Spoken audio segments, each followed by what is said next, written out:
سارے دکھ 3 لفظوں پر آ کے ختم ہو جاتے ہیں، اللہ ہے نا۔ جب دنیا کی ٹھوکریں کھا کر خود کو تنہا پاؤ، جب ٹوٹ کر ریزہ ریزہ ہو جاؤ، اپنا وجود کرچیوں میں بکھرا پاؤ، بس اس کی دہلیز پر سر جھکا لینا، عنقریب وہ کل بھی ہمارے ساتھ تھا اور آج بھی ہمارے ساتھ ہے۔ تمہارے رب نے تم کو ہرگز نہیں چھوڑا اور نہ وہ ناراض ہوا۔ سورۃ والضحیٰ۔ جب تمہیں تکلیف ہو اور تمہارا دل افسردہ ہو تو دل میں رو لو، مگر زبان سے وہی لفظ نکالو جو اللہ تمہاری زبان سے سننا چاہتا ہے۔ اللہ جب کسی کو درد دیتا ہے تو اس کو برداشت کرنے کی طاقت بھی دیتا ہے، لیکن باہر سے دیکھنے والوں کو اس کا درد نظر آتا ہے، اس کی برداشت نظر نہیں آتی۔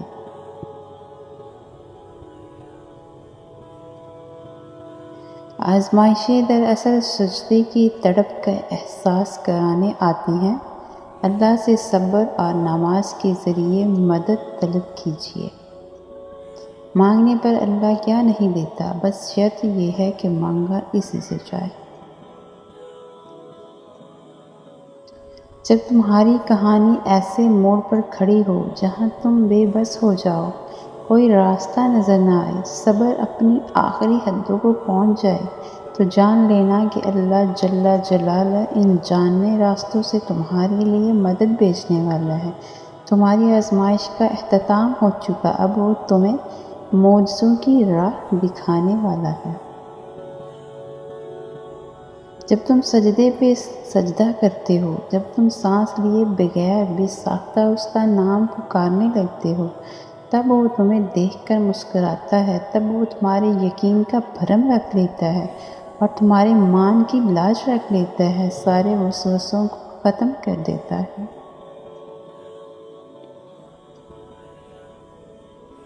دل جس بات پر اڑ جاتا ہے، رب اسی بات پر آزماتا ہے۔ مایوس وہ ہوتا ہے جو اللہ پر یقین نہیں رکھتا، اور محروم وہ ہوتا ہے جو اللہ کی نعمتوں کا شکر ادا نہیں کرتا۔ ہوائیں موسم کا رخ بدل دیتی ہیں اور دعا مصیبتوں کا۔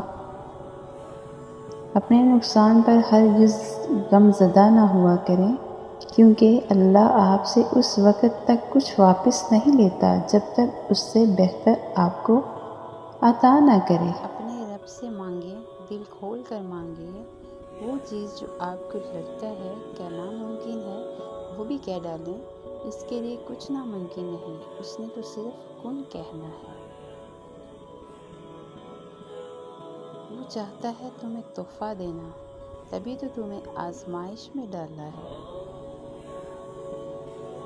ہر مشکل کے حل کے لیے اللہ پر بھروسہ کافی ہوتا ہے۔ وہ مالک ہے تمہارے دل کی حالت سے تم سے بہتر واقف ہے۔ تم بس اپنی پریشانی اللہ کو بتایا کرو اور بے فکر ہو جایا کرو۔ ایمان مضبوط ہو تو ہر چیز مل جاتی ہے، لیکن اگر دل میں وسوسے ہوں تو ہاتھ خالی رہ جائیں گے۔